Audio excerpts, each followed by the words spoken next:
and welcome back to Fantasy Dads with Jake and PJ. What's Had up? another wild week of fantasy football. Very wet, very wild, you know? Yeah, some exciting games, particularly this Monday night game we just got finished watching. Yeah. Yeah, we'll get to that. Are we We'll starting get with to the it, Monday we'll get night, to or are we just going to go from the top? I was just wondering if you had any quick takes, just like, your innate reaction. The Giants are frisky. Daniel Jones looks like Carson Wentz, but just like cloned and not ginger.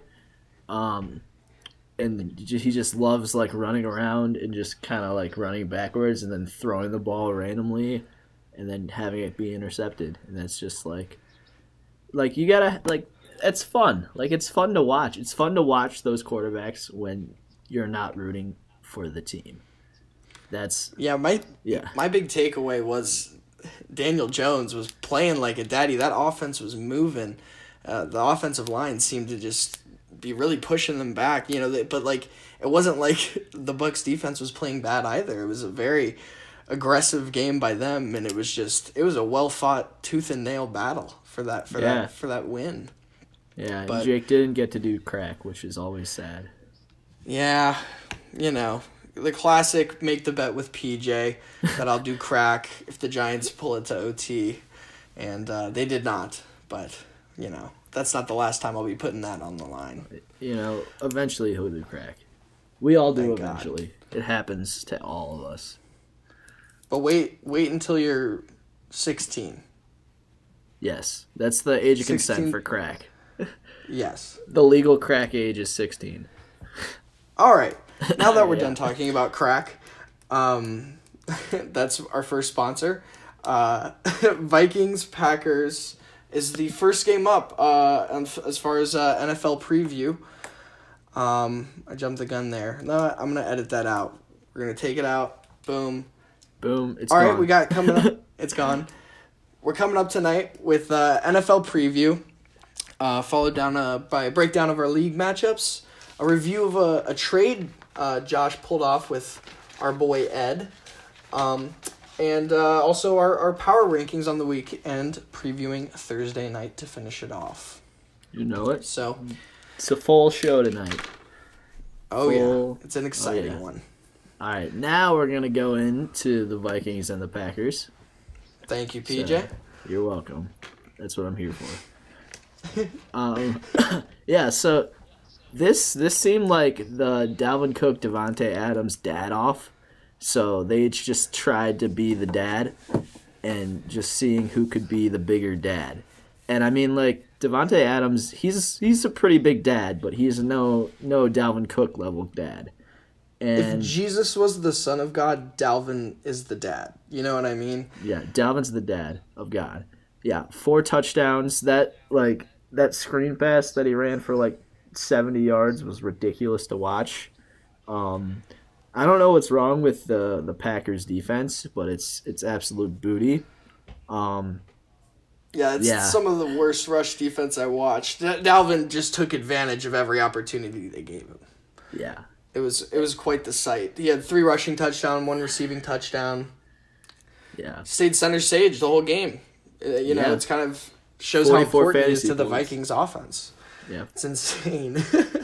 Yeah, and the fact that he was questionable going in was kind of another little wrinkle in there. Like, you didn't know if he was going to play. If you started him, like, you found out like the day before, like, oh, he might be playing. Yeah.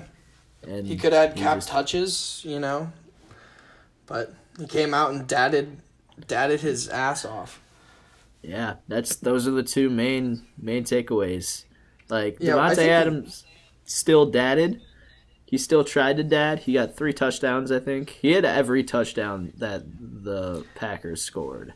Yeah, Rodgers just prefers that Adams gets his touchdowns. It's, for him, to a point, it's a little bit like a video game. There was just that second touchdown Adams had. They were on, like, the half-yard line, and they just, brought it back into and Aaron Rodgers just dumped it out to Devontae Adams. It was completely unnecessary, but it seemed like that's what he wanted to happen. Pad some stats. Yeah. My other note for this game is Bobby Tony, as Josh Shiowitz refers to him as. I think he tried to spell Tanyan, but he's been typing. He's been talking about The Sopranos too much, so it autocorrected to Tony. Josh has one mood. Josh has one mood, and it's Sopranos. Yes. But yes, Tanyan is quite the dad, just as Tony Soprano. He quietly had 5 receptions for 79 yards, a la touchdown, and it's a superb day for fantasy owners. And, if Rodgers ever decides to not give Adams a touchdown, it seems like it could go to Tanyan. Yeah, and then the rest of their receivers are all just the same person clone. We've been over that before, and nothing has changed. But yeah, Josh, hit me up about. I know you lost a one George Kittle, and you're looking for a tight end. So rip. Hey Josh, I'll gladly take your good players again if you want to. Josh is quickly plummeting down in the power rankings, but we'll also get there. But yeah, let's move on then to another kind of honestly really fun game to watch. The Titans-Bengals. Yeah. Joe. The Bengals really showed them who's boss. I guess the Titans were kind of a fake 5-0 and have proven since then that is the truth. Yeah, I think it was the Rona outbreak, and it just took 2 weeks for it to kind of hit. So yeah, we're seeing it happen to the Patriots as well. Yeah, it's that Rona comes to town and he takes away all your mojo. Yeah.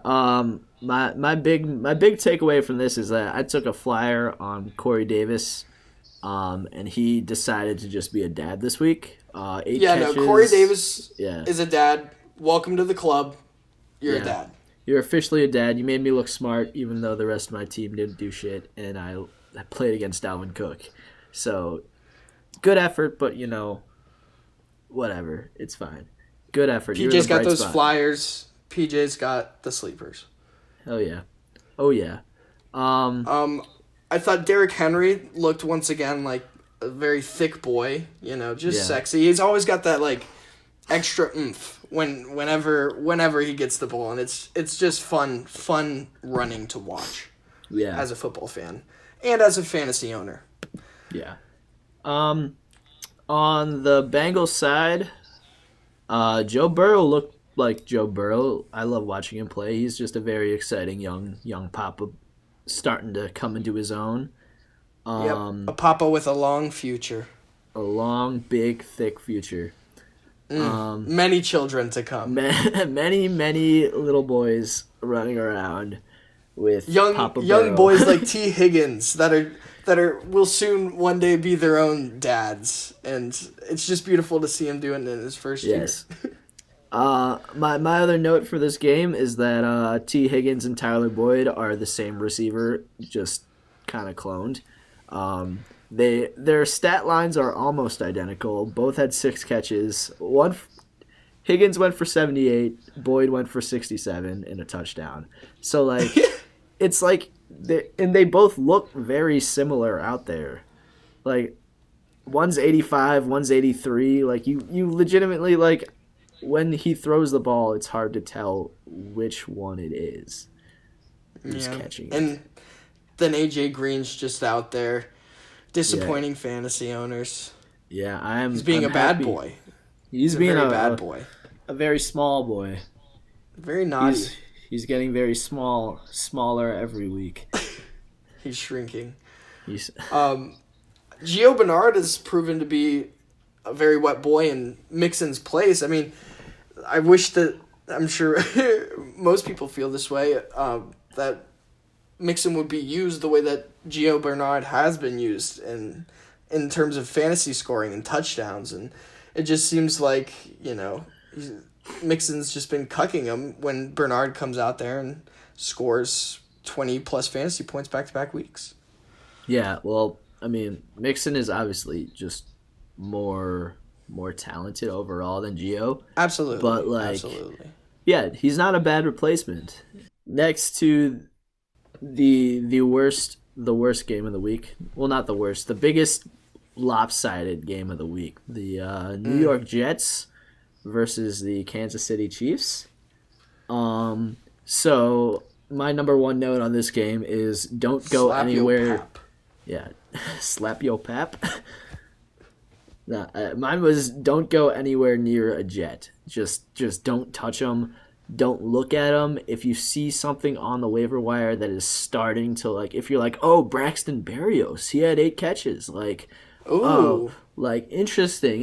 No, just don't talk yourself into it because it's just not a good idea. I promise you, there's better options out there. You can start a Jet maybe in 2021, depending on if Trevor Lawrence doesn't pull out of the draft because of the Jets. Yes. Yeah. My other note is I don't understand why they didn't pull Mahomes until like the last drive, because they were up like big all game basically. And, you know, I was also playing against Patrick Mahomes, and I was expecting them to pull him, and I wanted them to pull him really bad. And instead, they left him in to just slap the Jets' little dicks around for 3.5 quarters, 4 quarters. Yeah, he slapped one too many dicks for my liking. Yeah. Putting up 36 against me in our Fantasy Dads League was not hyped to see. I thought when the Chiefs went for 4th down on the Jets in the 4th quarter, I was like, okay, they're trying to get Mahomes out early. Like, they're just trying to put this game away as quick as they can. Nope. Fuck shit up, goes for 5 TDs. And I'm like, welp, congrats to Mahomes owners. Yeah. He's a fucking dad. He is the definition of a dad. He's more than a dad. He's a papa. He is one level up from dad. He's papa. Other note I had is that the Chiefs just don't like running the ball. They for whatever reason. For like they're up by like 30, they just don't run. So that really caps your Clyde and Le'Veon. Le'Veon looked like booty this week. Yeah, I don't even know if they're only putting up, I think, what was it, 6 and 4 apiece against the Jets. Yeah, like I don't know. I'm definitely worried about starting Clyde. I'm thinking about starting Damian Harris or someone else, kind of another running back like that just might have a little bit better production. It's just nerve-wracking to see a performance like this. It's just not their offense, and it's a shame because they're up big, and that's when you think they would just run the ball, but they're like, nah, we don't give a shit about playing normal football. We're just gonna have Mahomes just chuck it up to some really fast guy, and then we'll be fine. Yep. They're both demoted to boy status until they prove otherwise, if they were not already there. Yes. Typical days from Tyreek and Travis. Yes. Big points, big things expected. Mecole Hardman coming in clutch, like with a big old game. Being a bit of a daddy this week. I don't know how he's been before, but like, you know, he's a hard man, so it only makes sense that he'd become a dad. Whoops. A dad with a man dick. A dad with a man dick. 7 catches, 96 yards, and a touchdown. Solid day. Literally, like, this is one of those. See it from him. Yeah, this is one of those games where you just pick a chief and just play the chief, and just good things will happen to you, unless it's a chief running back. It's a little bit like gambling because Mahomes is just so good that they're gonna score every which way, and Andy Reid's play calling. It's hard to predict. You know, the big names you definitely start, but it's like, you know, you can start a Mecole Hardman and he can have a wild day. That's why they're great to own. Yep. So next game, we're going Colts-Lions. A lot high scoring than I expected. 41-21.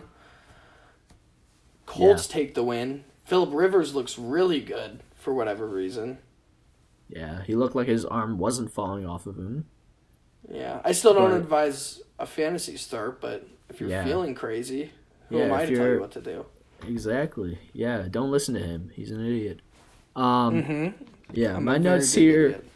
I have Jordan Wilkins greater than Jonathan Taylor, and Nyheim Hines also greater than Jonathan Taylor. Like Jonathan Taylor looked like ass. Like it's an extremely messy backfield, but Wilkins is the spicy pickup, seeing 20 touches compared to Taylor's 11 touches. Hines is he looked great out there. He looked like a talented football player. They're always going to be trying to get the ball to him because he makes great plays like the 2 touchdowns that he had. So, I mean, he's proven himself to be a flyer that sometimes you can just throw in there if it's a nice matchup, and he might grab you 2 touchdowns like he did.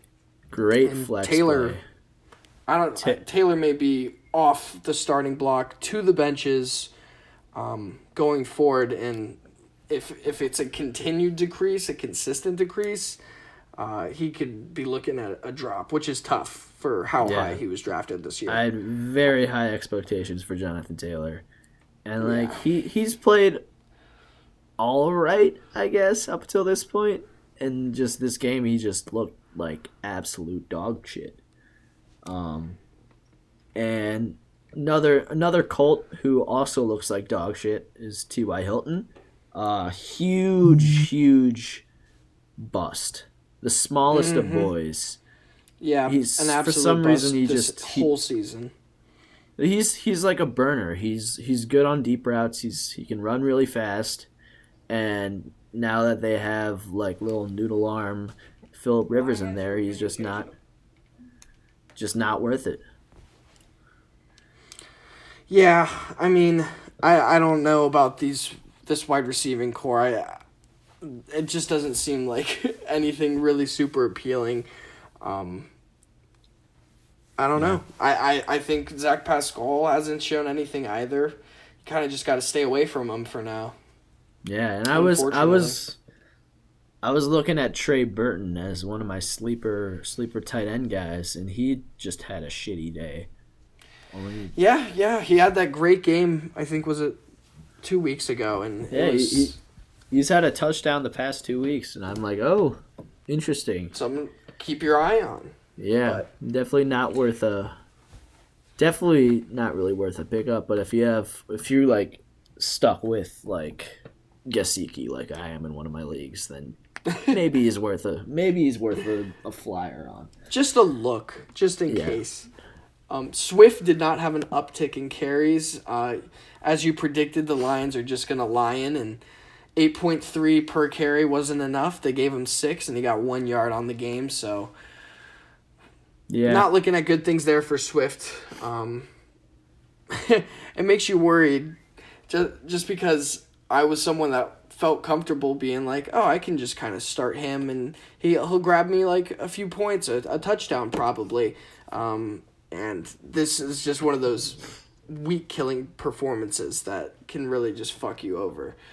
So he's a scary, scary boy going forward. Galladay also castrated fantasy owners. Yeah, was he hurt? Because he had this is one of those. Yeah, he got hurt, I believe, in the third quarter. All right, but a big old goose egg is never a good thing.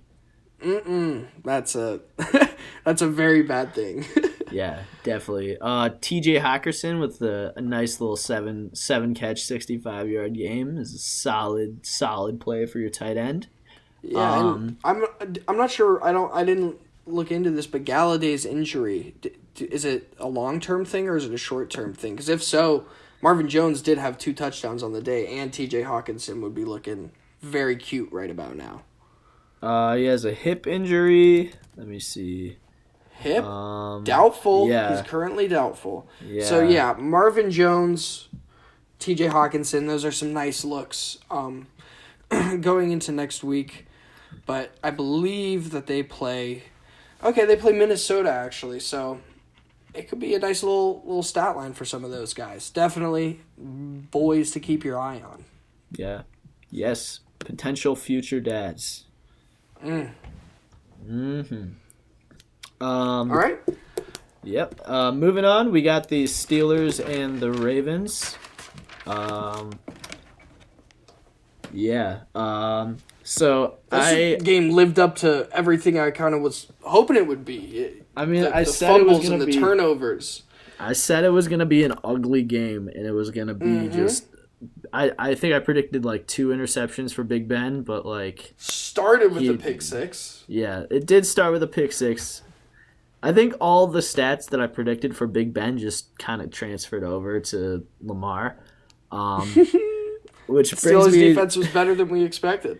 Yeah, and brings me to my next point of Lamar is kind of a bust. Yeah, I had that down over here too. I gotta say, are we start looking at benching Lamar based on matchups? Like, I don't know. Like, obviously, right? like, yeah, I feel bad saying it because it's still Lamar, but like compared to where he was drafted in some leagues, like in like the third or like he was the first quarterback off the board in most leagues. Yeah, it was him or Mahomes in every league. Yeah, it had to be, Yeah, he's got 4 games below 20 fantasy points, 3 games above. So I mean, with where he was getting drafted, that's very upsetting. And the games under were 13, 14, 14, 17. So it wasn't like he's just missing that 20-point mark. Yeah, it's been a tough one for the daddy boy Lamar. Lamarck. Then with Lamarck Andrews. Funny. There were no Lamarck Andrews today. No connections. Yeah. Very, very dry day for Mark. But I'm not giving up on him. But... Yeah, I'm not either. Even though I'm trying to trade him in one of my leagues because I have Gronk, but you can't really do much with that. Was a daddy. We'll get to it. Yes, we will get to it. And then with Mark Ingram out, J.K. Dobbins decided that this day was going to be the day that he decided to pop off. Like he went to town. Yeah, he looked like the better of the 2 running backs. And I guess I mean, him and Edwards split the touches, but J.K. did better with the touches. They both honestly looked pretty good out there on the field, but, they want Dobbins to get going because he's the young guy, and he's probably got the most upside. So this is really good to see from him for fantasy owners because I can only see him getting a larger share off of this week's performance, even if Ingram does come back. Yeah. Yep. On the Steelers side, I will never admit that Juju is good. I'm going to die on that hill. I think he is vastly overrated. I do not like him. Led team in catches again, but... Yeah, he didn't have a touchdown. Didn't have a touchdown. Only 67 yards. Only 67 yards. I think he doesn't need touchdowns. He can do just 3 TikToks and he'll be fine. Yeah. But that's where he makes his money. Yeah. Not on the field. TikTok. Claypool looked all right. He got that touchdown, which saved him.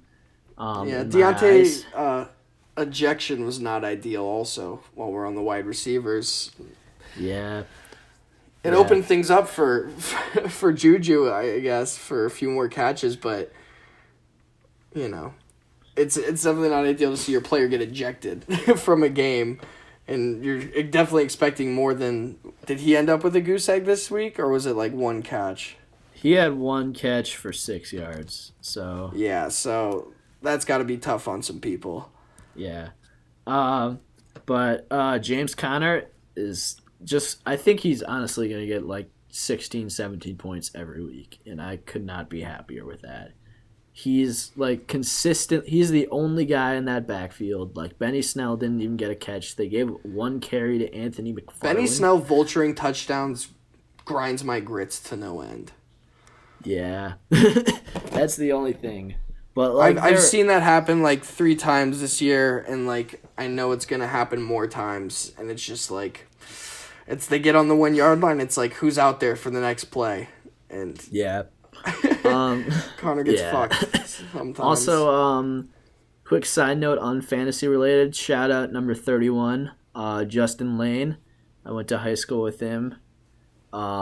He had that game-winning pass breakup for the Steelers. Justin?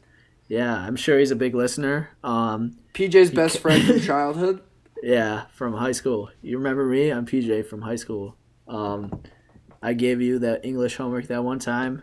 Oh shit! I sat next to you in current events, Rob Stracula's class, senior year. What's up? Hey. Come on the show, bud. Come on the show. Yeah. Nice. Steelers defense is matchup proof. I believe after stopping this Ravens offense and still putting up a beautiful defensive day, the Steelers defense, I believe, will, with the rest of their schedule also, will end up being defense number 1 on the year with some very nice games to come. Yes, yeah, the Steelers' schedule is delicious right now. Like they might not lose a game, and like I'm saying that hoping that I jinx them. But yeah, the Steelers' defense is a must start every week if you have them. Mm-hmm. They've got Dallas, Cincinnati, look decent, but in the end they're still 2-4, I think, with the tie. 2-4-1. Jacksonville, Baltimore again, but they did fine. Washington, Buffalo, who knows? They might be good by then. Josh Allen will figure it out. Yeah, he'll fumble like 2 or 3 times, so it's fine. So they've got some great matchups coming up as far as defensive plays. And then the last thing I want to say is just randomly, Willie Snead was getting a lot of looks from this Ravens offense. I don't think that means kind of look his way yet, but it was just something I saw, and he was targeted on the last play for the touchdown to Justin Lane was there. Justin Lane. Come You're on the boy. Come through. What's up? Our first NFL player on. I'm excited. Yeah, no, we can get another one because this next game that we're going to talk about, there was another player who also went to my high school that I'm going to give a shout out. Shit. All right, let's get into it then. I'm ready. Are you ready? The Rams-Dolphins. Dolphins coming out of nowhere and deciding to be like low-key daddies this year. Sopping wet. Tua looked like shit, but he still won. But yeah, other than that, special teams punt return. Yeah. Pick 6. A lot of stuff going down. Not pick 6, fumble 6. Yeah. And they were just abusing Jared Goff all day. And it was their D and special teams that won them that game, which was fun to see, and I'm targeting them on waivers going forward. Yeah. Disappointing days from both Devontae Parker. I almost said Devontae Adams. Devontae Adams could never disappoint me. Devontae Parker started with that touchdown, but didn't see another target the rest of the game. Yeah, there was no offense the rest of the game, really, but... And then also disappointed with Gesicki because I was hoping he was going to be that little safety blanket for Tua, but right now he's looking like he's going to get dropped for Trey Burton. And, I don't want to do that because I don't really trust Trey Burton. But also, Gesicki has, he had that one good game, and then he hasn't done shit since. And, I'm looking at starting Gesicki over Jonnu Smith this week. Really? There's no real logic in that. He was on my bench, and I'm like, Jonnu Smith has put up 3 duds. Gesicki's put up 4 duds. I'm like, Gesicki's more due. Let's get this done, baby. So I'm hoping for a big game against Arizona. I might have to ride him for one more week just to see. One last ride. Really see Tua get out there. We didn't get to see Tua really go out there. We didn't learn a lot about him in this game, unfortunately. I wanted to, but I'm still excited. Excited for next week. But yeah, shout out number 55 on the Dolphins, starting inside linebacker Jerome Baker. Also went to my high school. Good, bud. Been a long time. Yeah. I ran track with him. I sat next to him in geometry class. He played Minecraft the whole time. It was kind of sick. And then I still have his socks because I forgot my socks for a track meet, and he gave me a pair of socks, and I still have them, and I never gave them back. Oh, shit. How fast do you run when you put those socks on? Like, as fast as I normally run, but I feel better about myself. Oh, I thought they would have some secret magical sweat. But probably. Life's not a movie. Life is not a movie. Gaskin is a solid half dad. I think he's shaping out to be kind of like the David Montgomery of Miami. Just he's putting up a little bit here, a little bit there. He had the 120-point game, and other than that, he's got the volume and he's good enough that he does a little something with it. So keep starting him at RB2, baby. Yeah, he's a solid half dad. I don't disagree with that at all. On the Rams side of the ball, Kupp and Woods excelled, which was nice to see, nice to feel, other than having Woods on my bench. But Kupp, 100 yards, Woods, 2 touchdowns. Very nice days for those two guys. It's been a while. Yeah. It's been a while since I've seen that. Rams running back room, still, if you can avoid it, avoid it. I didn't avoid it, and I started Darrell Henderson. PJ played with fire.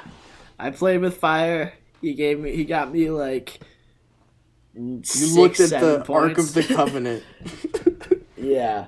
But yeah, it's pretty much an even split between Henderson, Brown, and Akers, and this is what every fantasy owner loves to hear. 10 to Malcolm Brown, 8 to Darrell Henderson, 9 to Cam Akers.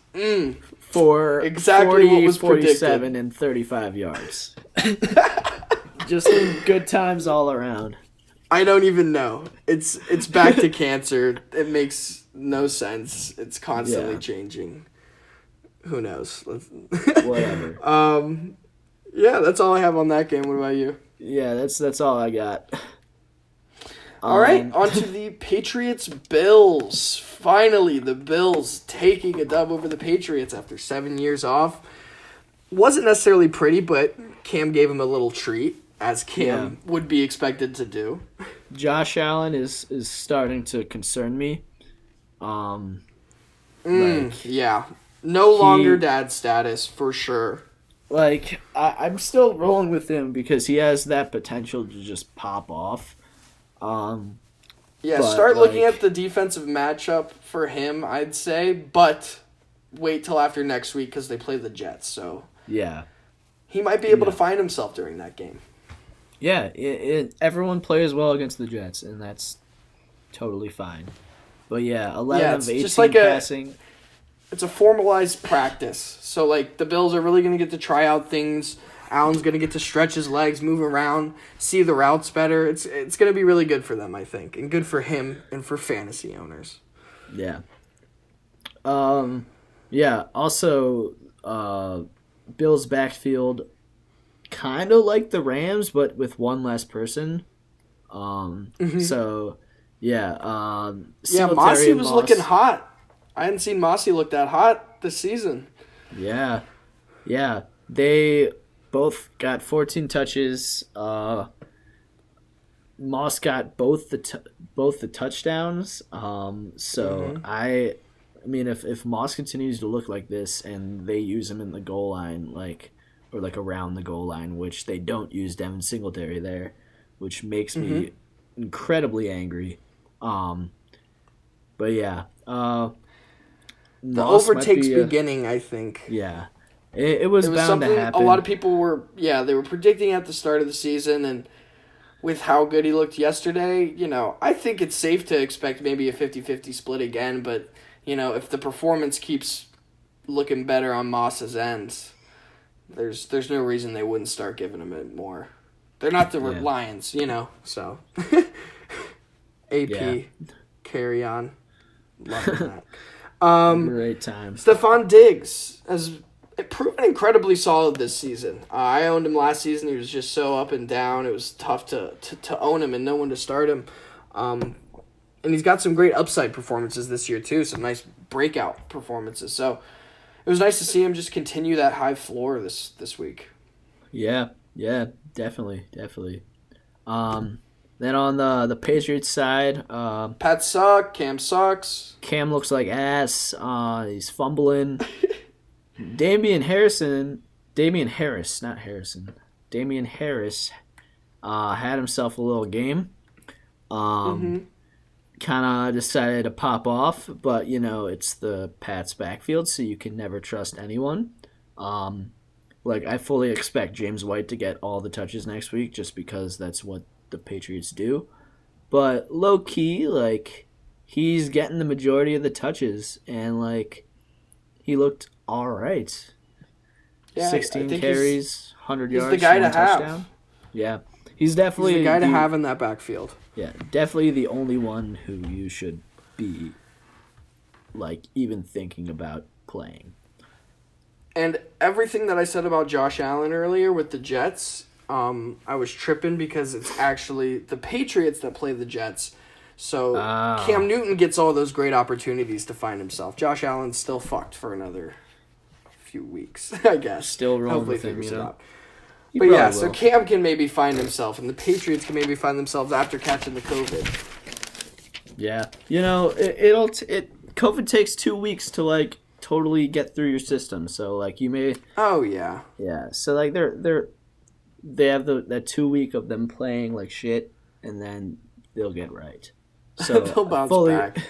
I fully expect both the Titans and the Pats, more so the Titans, less so the Pats, to somehow to pull their heads out of their asses and just kind of go back to being dads.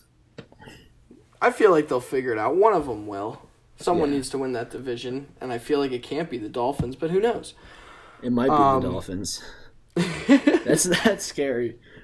That would be kind of cool, though. If Tua plays well, I'm about it. I'm there for it. That'll be exciting. Yeah. All right, moving on to the Raiders versus the Browns. Weather really fucked everything up. You said it on the show, but I didn't heed your warning correctly. I didn't expect it to be that bad. Like, the forecast said it was, like, rainy and, like, 40 degrees. And I was like, okay, like, football weather. Whatever. Sure, let's go. That's nothing. But it was snowing, it was hailing, it was grappling. They kept saying, like, it was apocalyptic. It was disgusting. Like, when they tried to kick field goals, it was so funny to watch them kick the field goal and kick it, like, to the right, like going to the right of as the much upright. As they could, and it would just blow and it would go wide left. It was so fun. It was like someone was throwing curveballs just the entire time. It was like in paper toss when the fan was on like level 10 and you're just fucking shooting it directly sideways and you're like, hopefully that finds its way in the bin. Yeah. And I feel like it's tough also for fantasy because this game isn't really a great representation of what any of this offense is going to be or look like in future weeks because of the weather. So, there was no Jarvis upswing, but, like, it was just a shit game all around. Well, so, there's nothing you can really do or Jarvis expect. had 2 drop touchdowns. And that is tough. It was very tough to watch as a fantasy owner of Jarvis Landry and as a Browns fan. And then they called, like, the first drop touchdown was because, like, they're like, oh, it hit the ground and he didn't control it. And then the next drive, the Raiders went down, and the same exact thing happened to Hunter Renfrow.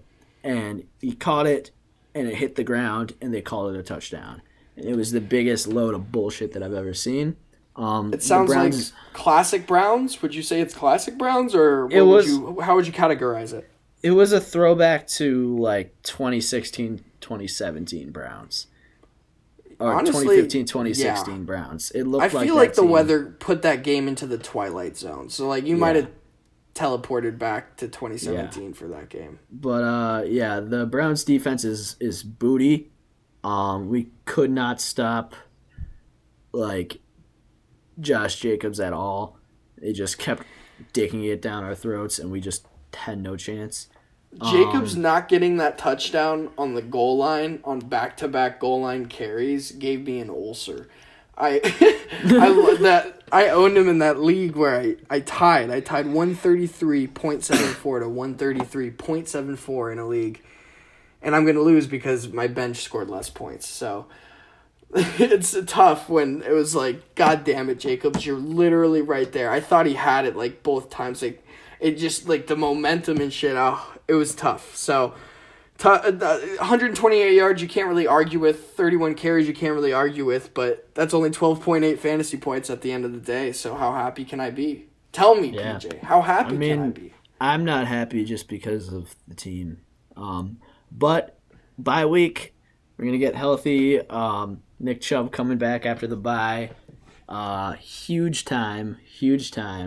We can look like we did like the first 2 weeks and just Nick Chubb him and then Kareem Hunt him to death, and it'll be beautiful. Yeah, I feel like both these offenses are due next week. Like, they fucking hated playing in that. Like, they want to get out there and get after it coming up next week. I mean, the Browns don't play for another 2 weeks, so... The Browns' top fantasy scorer was Kareem Hunt with 9.3 points. Yeah, that's rough. I don't... Also, don't give up on Hollywood Higgins. Don't give up on Rashard Higgins. Hollywood Higgins busted like Johnny Sims in an edging compilation. That was right. That fucked me. 2.6. I could have had Juju's 13.6. All right, I'm sorry about that, but it was the weather. No. I liked it. It really was the weather. It was the weather. Fuck the weather. Fuck God. I said it here on our show. Just kidding. Amen. Amen. But yeah, did you see? Love you, God. You the boy. Higgins. You see Higgins' quote about like Baker Mayfield. What did he say? Like, he was basically like, he said, "I'm so close to Baker Mayfield, it feels like his mom gave birth to me too," or something like that. Holy shit! It was really weird. It was all right, really... I won't drop him then. I'm gonna bench him. I'm gonna bench him 100%, and he's gonna need to show me something in 1 to 2 weeks, or I'm dropping him. But that quote alone gives me some hope. It's chemistry. You can't coach chemistry. That's a fact. Absolutely not. Yeah. He's due for a game. And that's all she wrote on that. I don't want to. She wrote. I don't want to think about that game again. I don't want to talk about that game anymore. It made me mad. We're moving on then to the Chargers versus the Broncos. Oh. Chargers collapse. I want to say this to start it off, just as a Falcons fan. We have lost some tough games, and I understand why we have the narrative that we do. But I just feel the need to point out that, not living in a vacuum here, the Chargers have blown, I believe it was a 21-point lead, a 17-point lead, a 17-point lead, and now a 21-point lead. 4 weeks now in a row have they blown an absolutely dominant lead from dominant performances by Justin Herbert, and here we are with the Broncos coming back and winning this game. That was a wild watch, I gotta say. Yeah, that was I was at first I saw that was like the game that was like on Fox, like, or like on, I don't know if it was on Fox. Yeah, it's like, who cares? I was like, all right, I'll just throw this on. I'll throw this on. I'll have Red Zone on my computer. And like, Herbert will be entertaining. Yeah. But you didn't think Drew Lock was going to go out there and lead him down the field as many times as he did. Are the Chargers the new Falcons? Chargers are the new Falcons. I love it. You heard it here first. Mark it down. Yeah. Keenan Allen, still a constant dad. One of the most consistent wide receivers this year at least. And I'm get yourself some Keenan Allen and honestly some Mike Williams going forward. They've got big seasons in store, I feel. Yeah. With young dad Herbert throwing the ball, like, that's gonna slinging it. Yeah, my other note from this game is that Melvin Gordon looked like shit. And Philip Lindsay looked pretty okay. But Lindsay, he had that one really great run, but he's looked explosive now 3 games in a row. Like, he's having some great-looking runs. And Gordon's looking more like a Gurley or like a Devonta Freeman or something. He's looking a little aged. And it's Lindsay that's really, really looking great. And I feel like he should get some more touches. I don't think they're going to do that. But it's just something to note that he looks good out there. He's a good guy to own. Maybe some good trade capital for someone desperate for a running back. I've seen him easy. I've seen him traded in like 3 leagues. Like, people just someone's like, I need a running back, and someone's like, here, have Philip Lindsay, and they're like, okay, sure. And then he does this, and it's like he's a perfect getting passed around like Brian's mom at a frat party. The usual. Justin Jackson is is the one to have in the Chargers backfield, I think, looking opposite the ball.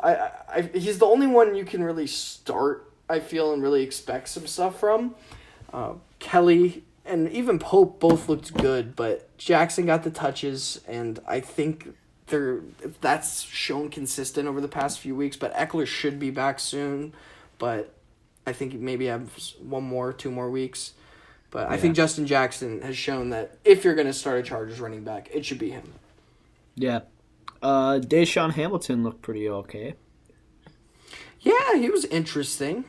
Yeah. Got some looks. The Broncos offense still scares me long term. Yeah, so I don't trust them long term, but like they proved me wrong of saying just start the defense who plays them every week. They're not that team. They did. That team is the Jets. It wasn't nice seeing the Chargers defense points tick away in the second half of that game. It was very not fun. Fant nicely led with 7 receptions in terms of most receptions for only 47 yards, but in a PPR league, 7 receptions from your tight end, that's nice. And that is nice. I hope he continues to see that volume because Daddy Boy could blow up a game or two with a couple of TDs. Oh yeah, for sure. That's all I have on that game. Sounds good. Another very exciting game. Yeah, the New Orleans Saints versus the Chicago Bears. OT. Yep. Taysom Hill. Taysom Hill. Sorry for yelling, Taysom Hill. Yeah, no. We said it. I said it was bound to happen sometime. I thought it was going to be last week. It's this week. Taysom Hill game. 5 carries, 35 yards. Bam. 2 receptions, 30 yards Bam. and a touchdown.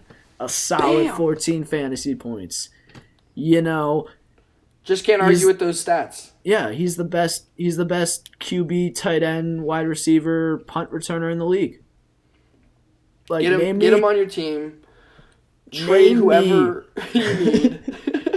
Name me one player who does what Taysom Hill does. Who can off the top of my head, Curtis Samuel. Minus the throwing and minus the blocking. Yeah. But still, Taysom Hill, he might be worth, like, if you're desperate at tight end, he might be worth a look, But in all seriousness, Taysom Hill's a god. He's the best quarterback, wide receiver, tight end I've ever seen in my life. Yeah. PJ, I got a question for you. I got an answer, maybe. Is Kamara my dad? He might be, he might be your papa. Yeah, he looked he looked so good out there. He's looking like the second best back in the league, third best behind Derek and Dalvin right now. So that's good to see from fantasy owners. And Drew Brees' performance isn't going to be keeping the ball necessarily away from Kamara. It's only going to be putting it in his hands more because Brees loves the short passes now. Drew Brees has a noodle arm, and he loves dinking and doinking, and Alvin Kamara dinks and doinks better than anyone. So he's the daddy of dinking and doinking. That's how it be. I feel bad for Allen Robinson. Just the quarterbacks that he's had to play with throughout his career. He's a hard worker. Very sad. He's so good, but he just kids got some talent. Absolutely. Yes. And if he was on a team with a great quarterback, he would be great. But here he is, just being very good with Nick Foles. Yeah, Nick Foles, huge penis, terrible QB. I guess cock size doesn't really have as much to do with football performance as we originally thought. I mean, I guess, unfortunately. Maybe in Nick Foles' case. Yeah. Teddy B. Then Jared Cook is taking. Sorry, what was that? Yeah, no. I said Teddy Bridgewater had a bad game too. So the big cocks have just not done too hot this week. It was an off week for big cocks. Jared Cook has been taking steps towards dadhood recently. He's getting those red zone looks, back-to-back touchdowns. you know that they like to use him based on last year. And again, this tight end position has been pretty tough this year, I gotta say. And getting a red zone look like Jared Cook does a lot of the time, he could be a nice guy to have just to secure a few points. Yeah, definitely. If he's available in your league, he's probably not. Yeah, he's probably not available, but if you own him, you're sitting pretty. Yeah. Montgomery shows off his mediocrity again. Yeah, David Montgomery is he's just poop. He's just 12.5 is like eating a bowl of oatmeal. Yeah, that's like his ceiling though. He'll get you like 15 points on a good day. His ceiling's 13. His floor is 11. Yeah. Well, gotta love that. Yeah, great times. Honestly. Jimmy Graham played like a tight end too. He's an old boy now. I was talking about him potentially dadding up, but he's just an old boy.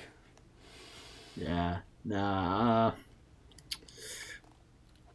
Yeah, I mean that's all I have in this league, dude. Lutz is a dad. All right. Lutz is a dad too. Yeah. Taysom Hill. 49ers versus Seahawks. The headline for this one I'm going with is DK Metcalf. How do you feel about that? I love it. I think it's completely true. I think it's just like it's got to be his nickname, right? Yeah, DK Metcalf. He saw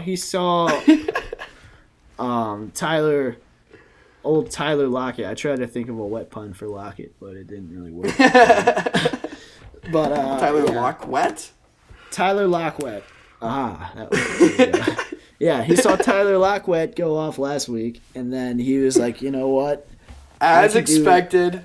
He went off, and he just decided to be like He cooked a few meals for DK. DK was a little hungry, and he just kind of gave him a big old feast, a 40-point bop. Yeah. And then also I was right about Brandon Ayuk. He put up a huge day, an old 22-pointer with no touchdowns. An official young dad. An official young dad. Yeah. 8 receptions, 91 yards, 1 touchdown. All right, 1 touchdown. I was wrong. But still, 8 receptions with Kittle out now. He's definitely a hot hand going forward. I wish I ended up picking him up in more leagues. I think I have him in 1 league.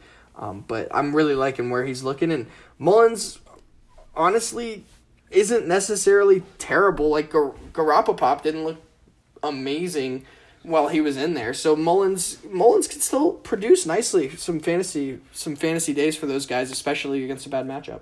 Yeah. My take is that Garoppolo only has a job in the NFL because he's handsome. He was just one of those guys that was so goddamn hot. They're like, he's a QB. He's 100%. Yeah. They say like the popular kid is the quarterback in like grade school. It's always like the hot popular kid. That was Jimmy G. And he just decided like he was like, all right, I'm gonna be a quarterback. I'm hot. So then he was the guy the guys wanted to be and the guy the girls wanted to have. Russ be cooking the meats 100%. Gotta feel consistently great starting him. DJ Dallas filled it nicely as a nice little fantasy pickup. Yeah, I put down DJ Dallas spells his name really weird. Like he spells it out. Instead of just a D and a J like a normal person, like, normal people. He lets you know how to say it. Yeah. Just in case. It's like if my name was Peejay. Like, that's just weird. Like, if you were a football player, though, I feel like maybe that could be kind of cool. It works. It definitely works. But like, it stands out, We're talking about it. Yeah. No, for real. But also, R.I.P. Jimmy G and Kittle. Rip in peace. Ross Dwelly. Ross Dwelly. Welcome to the Wets, baby. 1 catch, 16 yards, 1 touchdown. Maybe. That's the boy. Maybe. I honestly... I'll be picking him up. I'm intrigued. Dwelly, like, let's do it. I'm all in on this guy. Yeah, I might have to pick him up as well. It's either him or Trey Burton, and Ross Dwelly just sounds so much better than Trey Burton right now. Oh yeah, absolutely. It sounds a lot better. Yes. I don't know if it will be better, but it sounds better. The sound of it is just so much better saying Ross Dwelly. It's just a classic tight end name. Right? You're like, you hear the name Ross Dwelly, and you're like, oh, it's a 6'6" white guy. That's cool. Yep. Yeah. So yeah, definitely keep your eye on him when it comes to waivers. But I believe we'll be getting to an official list of wet waivers at some point. I didn't prepare one. But, wet waivers on the fly. He's an official wet waiver. Yeah, I've been doing Ross Dwelly a wet waiver. Ross Dwelly, Corey Davis, and then I have one more that I'm just gonna shit throw it on the next game that we're gonna do. Let's hit it. Start us off. All right, so we got the Dallas Cowboys, the Dallas Boys against the Philadelphia Eagles. The Dallas Boys versus the Philadelphia Boygles. NFC East Classic. Yeah. Another one for the books. Yep. Carson Wentz is like Daniel Jones, but just ginger. He's incredibly fun to watch. Just kind of incredibly bipolar as far as performance goes, and just running around, just throwing random balls like randomly downfield and having them get intercepted. Very entertaining. Yeah. Not super effective, but very fun in terms of, fun games. Yeah. It's like we're back in a backyard. It's like, who's going to get it? Yep. Playing jackpot. I have down Short King Boston Scott. Looked like he was going to have jackpot. a night. Sorry, jackpot. That's what it was. Yeah. He looked like he was going to just have a day. Like, his first two runs were for, 20 and, 15 yards. And I'm like, shit, it's Boston Scott time. And then for some reason... half-chub. Yeah. And for some reason, the Dallas defense decided that they're going to, actually play defense. And so then he just didn't do shit the rest of the day. But, whatever. It's all you can ask for from a backup. You can't be too upset with Short King Boston Scott as your running back, too. Yeah. Rhaegar came back this week, got the TD. Yeah. It's a waiver look, but Wentz sucks, so it's... I don't know how much of a look he is. Maybe just glance at him. That was my third wet waiver. All right, sell me on it then. Sell me on it. So Jalen Reagor, everyone was hype on him in the draft. And, he goes and gets hurt. Out of the gate hurt. Deshaun Jackson comes in, starts being that deep threat. Deshaun Jackson gets hurt. The Eagles don't really have a deep threat. I mean, they have Travis Fulgham, who's a solid dad, but he's not a burner. He's not going to run past you. But Jalen Reagor, I feel like he's going to take that deep threat position from Deshaun Jackson.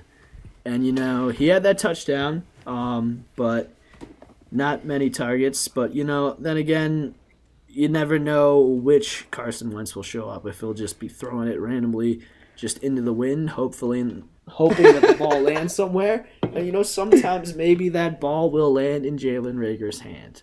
And there's a good chance it might, and he's talented enough to catch it. So yes, exactly. He's if you need a wide receiver, you can do much worse than a little Jalen Reagor. He's not a bench stash of Jalen Reagor. Yeah, he's not in the dad conversation yet. He could get there, but Travis he's Fulgham, a dad prospect, absolutely. Yeah. Travis Fulgham, I think, has cemented himself as a dad. Yeah, Fulgham is a dad. I have that down too. Yeah.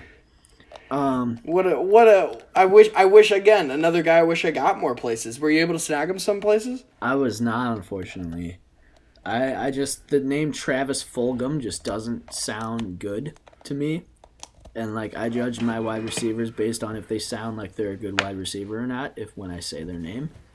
So Like Brandon Ayuk, that sounds fast. That sounds like a good ass wide receiver. Yeah.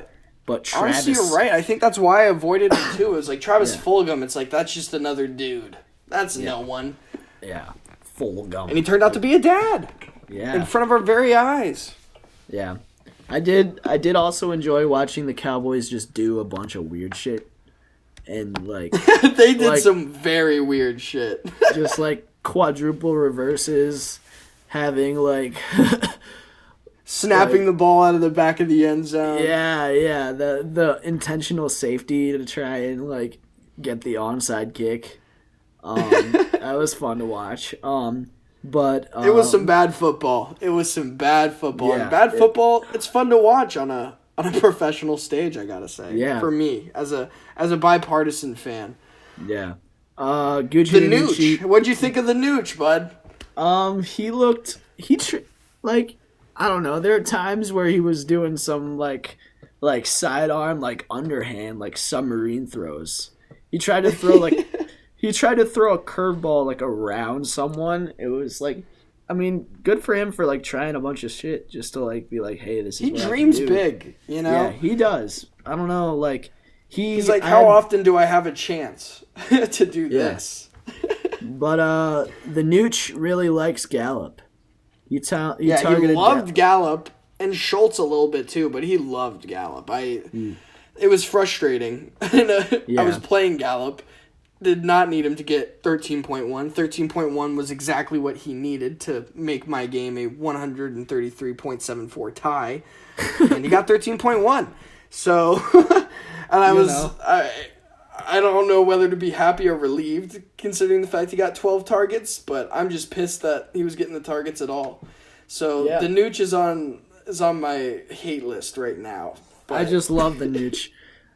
He's like but yeah, he's probably not going to start next week. I think Andy Dalton's going to be back. But if the Nooch is starting again, I'd start Michael Gallup. You know, they got a little thing going on, a little Nooch to Gallup. With him. Yeah, big fan. Don't necessarily feel good with him because the offense is garbage. But if you have to, you can talk yourself into it. You can be this is going to be fine. He's going to get 12 targets. That's plenty.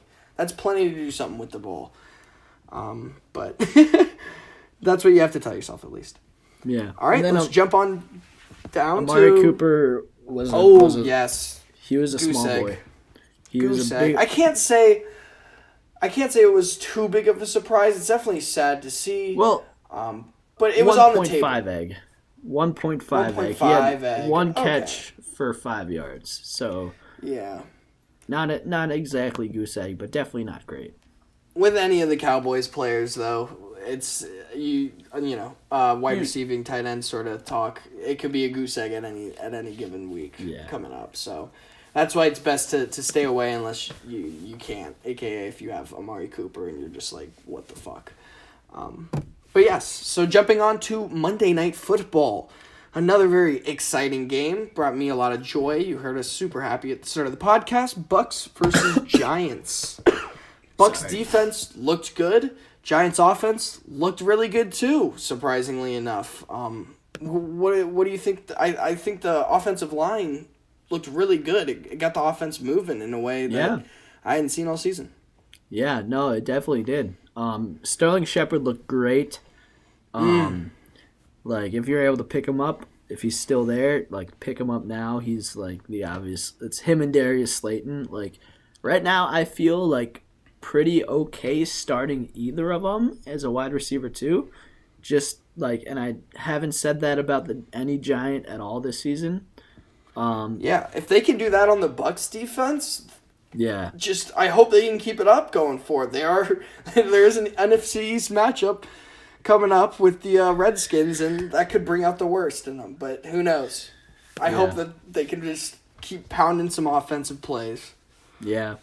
Other thing to note, Leonard Fournette starting to run away with that running back RB1 position there in the Tampa Bay.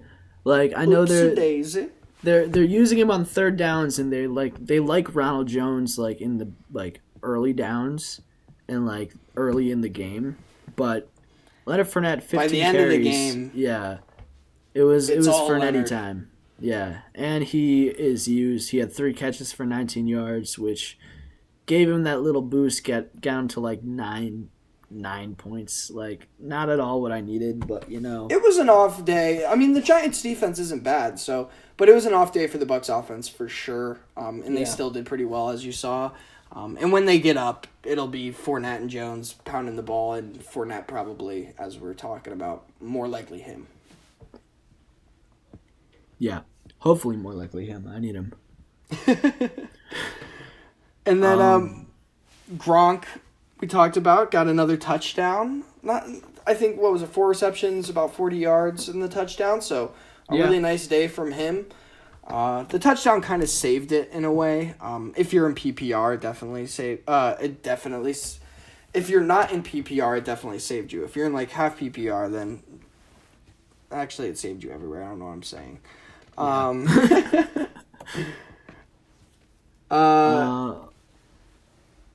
Wayne Gallman looked pretty good. Yeah. He was getting the ball through the holes. He didn't put up a lot of fantasy points, but he looked good out there at least. Put a lot of balls in holes. Love to hear it. Evan Ingram made some nice catches too. Yeah. Not putting balls in holes, but not dropping the balls. So, I mean, only dropping like 2 of the balls instead of like only 2 of the balls. Yeah. Golden Tate got the game almost tying touchdown. Was an honestly very nice catch. I mean, I guess it just shows what the Giants offense can be if they do get going. And if Daniel Jones doesn't just be an idiot. Right?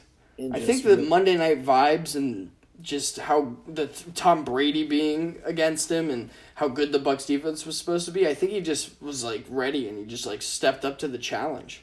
I mean, he still was an idiot. He still had 2 picks. So, like... Yeah. Could have been... But he looked like a smarter idiot, I guess. Yeah, he looked like a smarter idiot. Not the biggest idiot. As a Giants fan, I feel pretty hype. I mean, sorry, not as a Giants fan, but if I was, I'd be pretty hype at the performance. It was exciting watching that last drive. They pulled off the 4th and 16, the 4th and 6. It was wild. Yeah. It had us going. Jake almost did crack. It was fun. Exactly. All right, well, that wraps up the weekly review. I think it was a good week overall. Very exciting games. Now we're looking forward to breaking down these league matchups. Oh, yeah. So you want to start with... let's start with the most competitive game. Or the highest scoring game, not the most competitive. Lamar Jackson, Flax and Waxons versus The Implication. Boys. Josh comes away with another win. Not surprised. Mike Davis playing so poorly in the Alexander Madison start are the first 2 things that really jumped out at me about this loss. Yeah, so Mike started Madison in the flex, put him with 0.8. Mike Davis busted on Thursday night, as we know, with 8.7. And against Josh's team, that's just not going to get the job done. He had DK Metcalf go off for 40 points. Russell Wilson cooked him up 28 points. And even Myles Gaskin, Kareem Hunt, who only had 13 and 9. Robbie Anderson had 9. Kittle had 5. Higgins only had 14. Pretty decent from the flex. Saints 7. Blankenship 3. That was able to add up to 131. That's why Josh's team is horrifying. Almost all of his team didn't play well, but DK played good enough and Russell played good enough that it just let him coast ahead. Yeah, no, Josh's team is pretty freaking scary. Yeah. A little less scary. Why is it giving me an ad? This is annoying. Why does it do that? All right, never mind, it's gone. But yeah, Russ is terrifying. I think Mike gave it a valiant effort, honestly. Yeah, when you look at the way he performed. Mike went down swinging. Mike's bench had 0 points. He started the only lineup he could. One can only argue that he should have dropped Madison and found someone else, but he would have had to find 15 plus points off of off of just waivers or pickups, and I don't know if he could have found that. So he gave it the best shot he could to take down Josh. If he listened to the podcast and picked up Corey Davis, then maybe he would have. Yeah, but he didn't, so he's a loser. Yeah. And Sucks to suck. I'm excited. I'm excited because I'm playing Josh next week. He'll be sitting at 7-1 at that point with his one loss to yours truly. So I'm ready to come in and give it to him one more time. Yeah, no Just no wanted George to add Kittle. that in. We'll use that to transfer to just dip right into Welcome to Wet Dad's Inc. for Zan Newton, where I did take the loss, 111 to 102. Unfortunately, yeah, the Herbert interceptions really killed you there. Doubled down on me for sure, but and then can't be mad about 21 points, I guess, especially from Herbert. Yeah. And then, you starting Higgins in the sleet and snow also killed you there.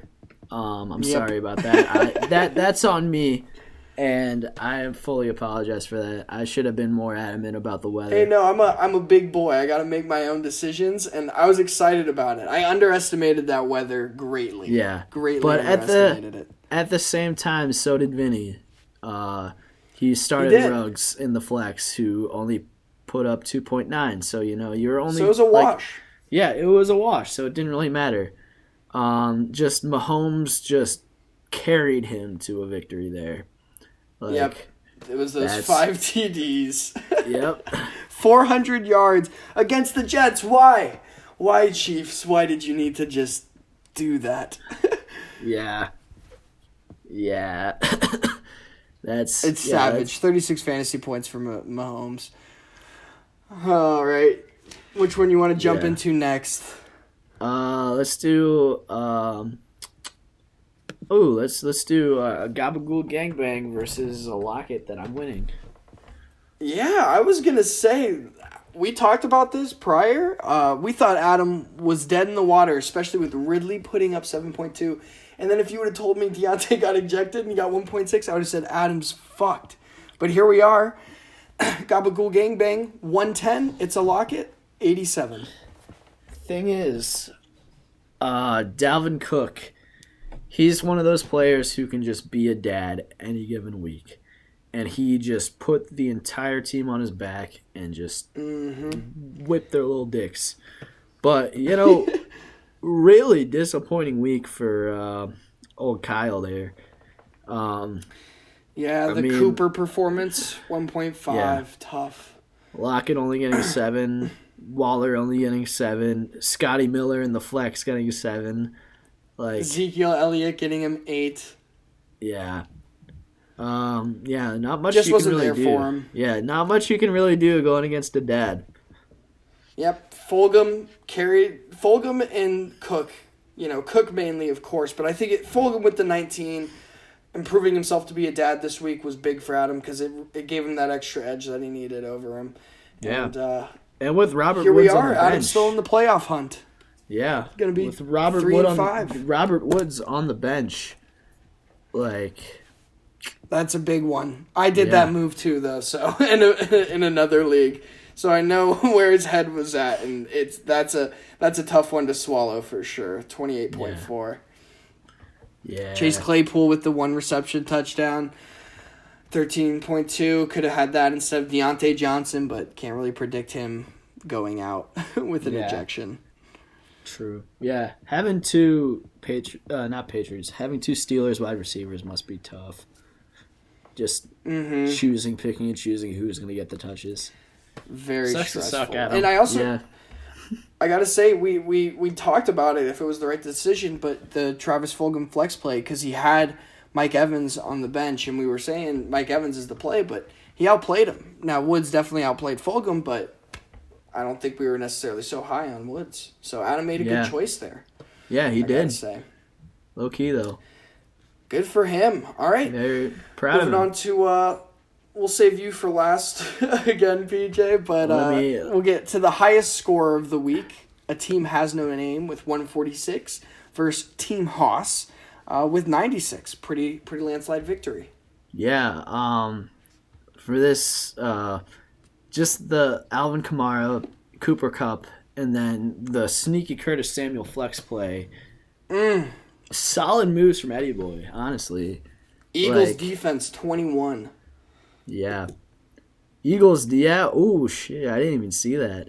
Yeah. That's the Daniel Jones treatment. Really laid it on him. That's the Daniel Jones treatment. Like, Daniel Jones just running around, fumbling and throwing picks. Like, or not Daniel Jones. Playing against the Cowboys. My bad. The Danucci. The Danucci. The Nucci treatment. The Danucci treatment, him running around and doing some crazy ass shit. I get my NFC East teams mixed up, you know. It's fine. They're all the same blur team. sometimes. Yeah.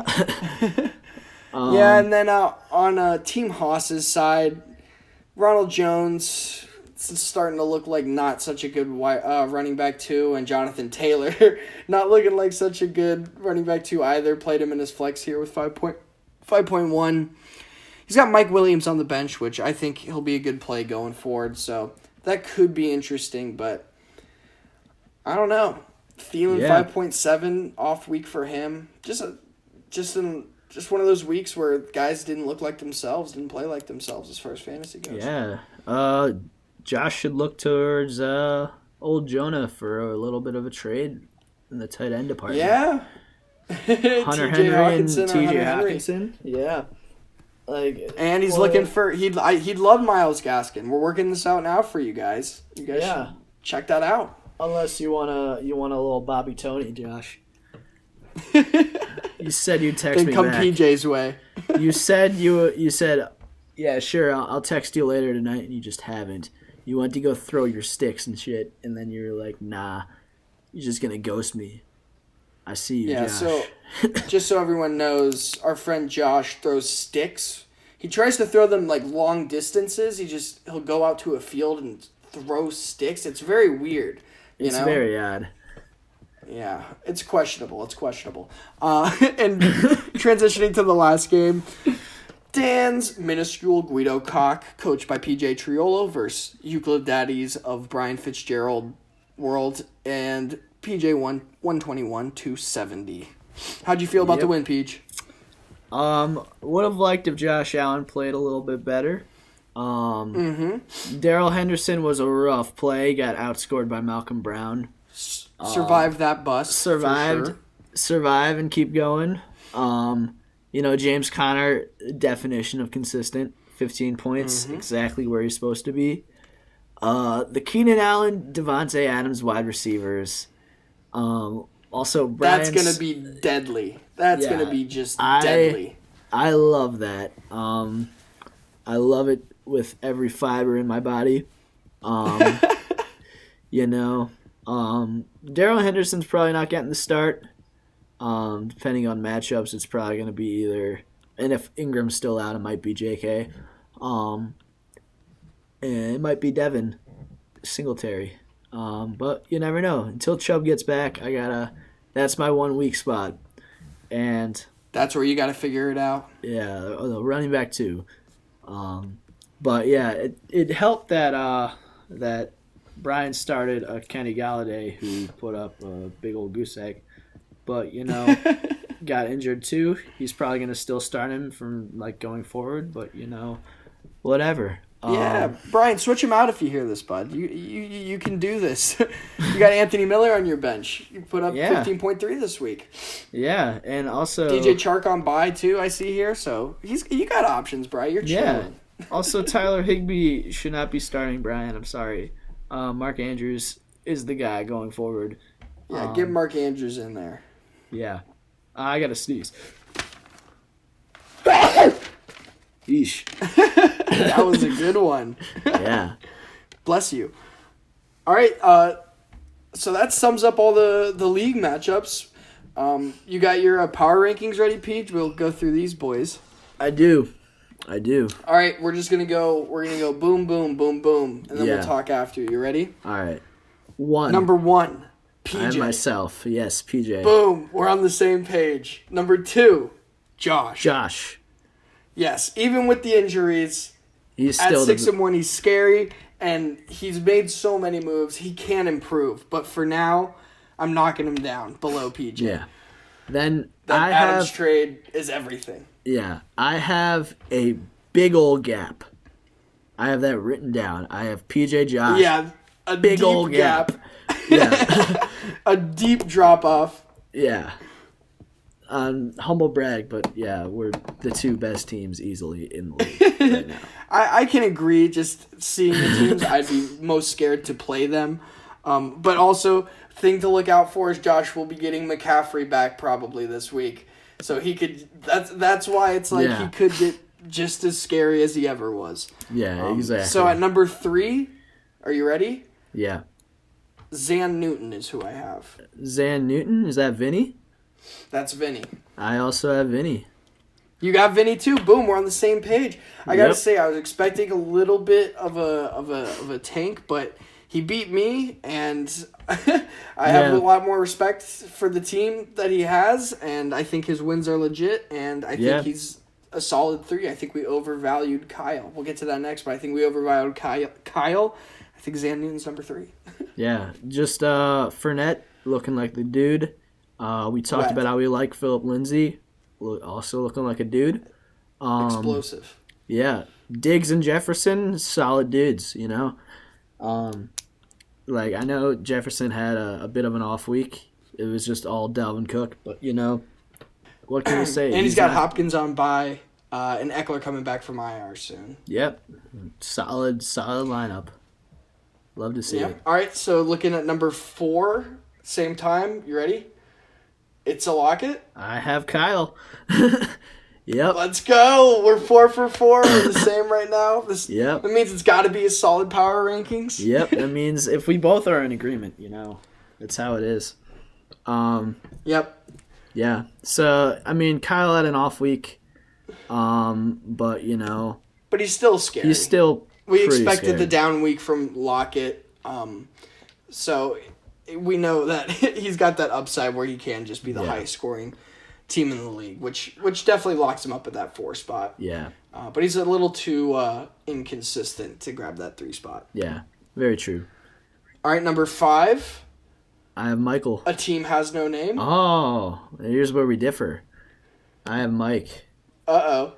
You got the implication. I have the number implication. 5. Got you. All right, so then who's your number 6? My number 6 is Jonah. Number 6 is Jonah for me. So then at number 7, you have... A team has no name. There you go. And that's where I have the implication. So well, this is an interesting one. So why do you... It's our first time we varied. Why do you put Mike at 5 at 7? So I just think... let me see. Let me pull up Mike's team. Well, starting with Ed, Lamar Jackson's been spotty, but like he's not going to be spotty the rest of the time. I'm not sold on Cooper Kupp. I like Sterling Shepard. He had one good week. Yeah. You're right. I'm not sold yet. I just think, just in general, like, yeah, Kamara's scary. Gurley is like, as a running back 2, like you can do better. Like there are better running back 2s out there. Yeah. And then his tight ends. I mean, I'm sure Austin Hooper will probably be a starter, but I don't really trust Dalton Schultz. That's my thing. I feel you. For me, when I was looking at Mike's team, I see that Mike Davis will be gone soon, and so. It makes me a little bit worried for his running back situation. He'll get Chris Carson back. As long as... Yeah. Oh, and Chase Edmonds. So he's got some nice replacements there. Yeah. Traquan Smith will go if Michael Thomas ever starts. And if not, he does have Terry McLaurin. So, yeah, you're right. He kind of just had... He was squeezed into this lineup this week. He's pretty well off. If you... I definitely see where you're at. If you look at his injured players... hopefully he'll get, if we're not, I don't know about hopefully, just because I don't want him to win because I want to win. But if he gets him back, he'll get Michael Thomas back. He'll get Joe Mixon back. He'll get Chris Carson back. He should get Emmanuel Sanders back. He should get Antonio. He'll have Chase Edmonds off He'll by. have Chase Edmonds Terry off by. McLaurin off by. Terry McLaurin off by. Antonio Brown into the league. Yeah. Like that. Okay, I'm That's sold. pretty scary. I'm sold. Mike at 5. I'm going to then, of course, push Ed to 6 and Jonah to 7. But I'm with that adjustment there. Yeah. That's what I saw. So we're still a little different because I'll have Jonah behind Ed. But I'm with it on Mike. You sold me on Mike's team. They're filthy. He took the loss this week at 3-5. I think I was holding the record against him too much. Yeah. All right, dropping down to the bottom 3. At number 8, I have yours truly. Gabagool Gang. Ooh, I have Jake Shevchenko. All right, I'll take it. I have me in 9th, of course. We'll surprise you with who's in last, but we'll get there later. I might be being too hard on myself. Who knows? But I look at my team and I'm like, fuck this team. This team's dog shit. I'm like, fuck Josh Jacobs. Fuck Clyde. I'm like, fuck Juju, honestly. And I'm just like fucked in the head. But I will be benching Clyde next week for Harris. So I'm excited about that change. Ooh, interesting. Isn't that a little spicy? Could bite me in the ass. You're trusting the Patriots backfield against the Jets. I like it. It's a solid move. Right? It's got to be the play. Higgins, of course, will take the bench, and we'll talk about this in the preview show, I believe I'm going to lean towards going Fuller instead of Juju in the flex. But nonetheless, we're talking power rankings. I ranked myself lower. I'm having some issues over here. Yeah. But rough times out in Jake. What are you going to do? Yeah. Can't really do much, honestly. Gabagool Gang kept themselves in the race this week, which we talked about. Dalvin Cook's scary. Yeah, that's the thing. Ridley will be back soon. I like where his team's at. I like that he has Travis Fulgham. I like that he has Kyler Murray, because Kyler Murray's probably the best quarterback in the league right now in terms of fantasy, other than Russ. Maybe, it's true. Looking at his team, I didn't really look too deep into it, but I I think I would put him above you. I think I'm gonna flip flop my 8 and 9. I'm gonna have him at 8. I let Miles Sanders coming back. Claypool can go off any week. Fulgham, and then Dad. Yeah, Fulgham, solid dad. Kyler Murray, like dad and a half, even though he's very small. And then Patriots D ain't even that bad. They got the Jets next week, so they're gonna be putting up some points. And then we saw what Adam's team's looking at a win next week too. Yeah. All right. Well, then to finish up league business, Josh has been shopping Gaskin around, as we talked about. Yes. But the big trade he made earlier this week was Godwin. He received Godwin and gave up T. Higgins and Brandon Ayuk. I don't know about that. I think it's an interesting one. It's a very. I mean, looking at it, just. That's another thing, at least for me, that factored into him being second in the power rankings. Yeah. The thing is, just because it's a questionable play. Yeah. I don't know. T. Higgins is a solid, I think, wide receiver 2 flex play. Brandon Ayuk's value has just gone way up now that Kittle's out. Yeah, Brandon Ayuk is young dad, as we've talked about. So we're expecting big things from him. And T. Higgins, I'd give him like a young half dad. Yeah. He's got those 14, 18-point games. I don't know. Once he explodes, if he explodes a game, he can definitely enter dad status. I just know Brandon Ayuk can explode, and I'm excited for it to happen soon. Yeah.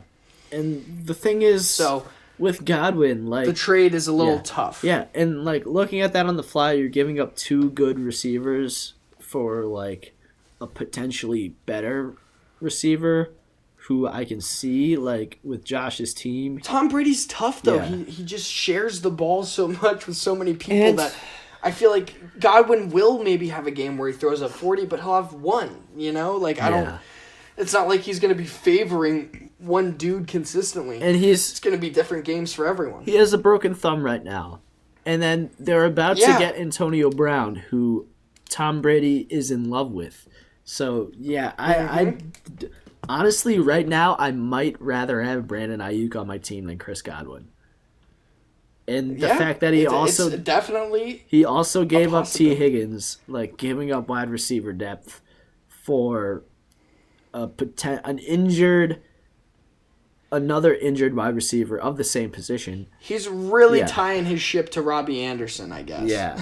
I don't. And of course Chris Godwin, but and then of course George Kittle being out on his team is just he's gonna have to figure out how to replace that. So yeah. Josh has some work to do, and he's doing some work. Yeah, what is you doing, Josh? I don't. What are you gonna do to compete with PJ? Yeah, questions we all must answer.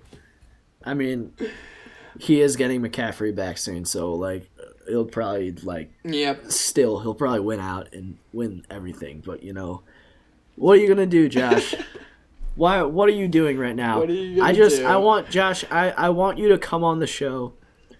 Come on the Fantasy Dads podcast and explain to me why you made this trade, because looking at it objectively it doesn't make sense, and like looking at it subjectively it was dumb as fuck. We want you on the show, Josh.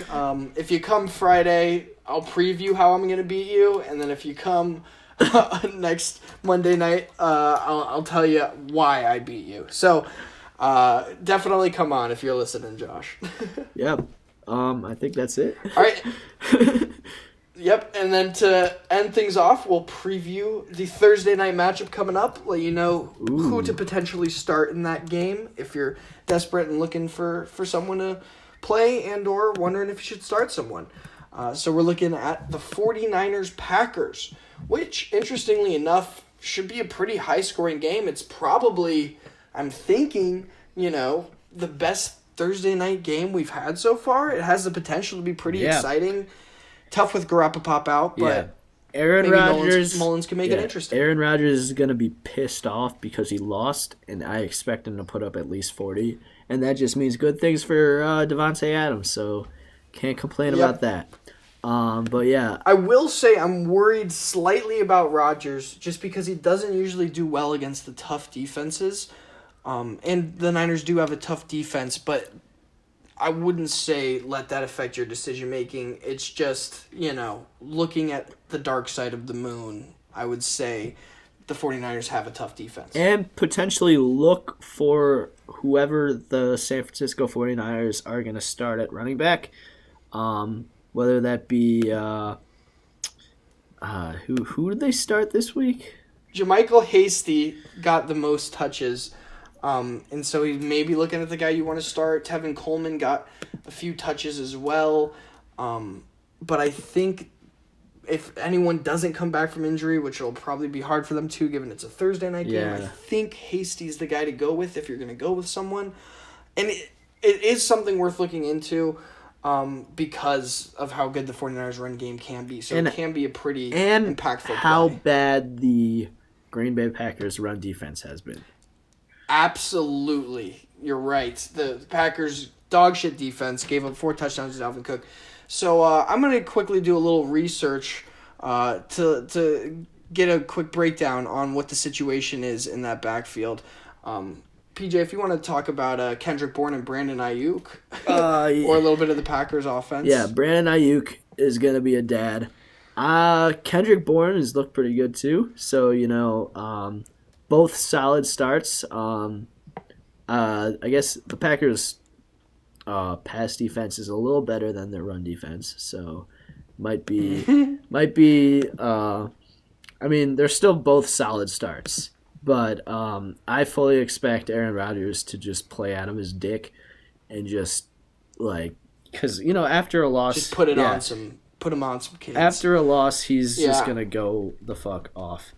But another thing to keep... And with the shitty Packers defense, it should be Niners scoring quickly and then Packers scoring quickly with Rodgers' intensity. So that's why we're expecting a pretty exciting game. And then, of course, can't forget 49ers, Ross Dwelley.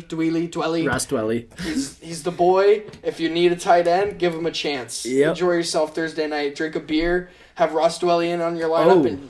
just hope he gets some action. Potential curveball going on. Apparently, A.J. Dillon just tested positive for the Rona. So, backup running back for the Packers. I don't know I think Jones is going to be back this week. He practiced in a limited capacity today. I did look up. Yeah. So, but a Rona, if he's back, a Rona breakout in the Packers could postpone this game. We could have another Tuesday night football game. If the Packers get the Ronies, Yeah. I hope it's not an outbreak. I need some Thursday night football. Well, I enjoy it. Yeah, true. But, I mean, what's better than Thursday night football? Tuesday night football. Yeah. Tuesday night football is pretty fun, I gotta say. But yes, and then Kendrick Bourne, sorry, you might have said something, but I just wanted to say he got some looks. He could be a play. Again, Nick Mullins, not super trustworthy, but he's not a complete dud. So, just an interesting look if you're desperate. Yep. So, that brings us to the end of our show. Yeah. Another good... what are we looking at? About an hour 40? Yeah. I would say we had a lot of stuff to talk about today, so that makes sense. Yeah. No, agreed. So, yeah. All right. See you guys later. Thanks for listening to all our great fans. We're welcoming Mike and Adam onto the show on Friday, so definitely tune in then. We'll talk about our matchups coming up, and it should be pretty exciting. So we'll see you guys then. Good luck on the waivers, and enjoy some Thursday Night Football. Yeah, boy. Peace.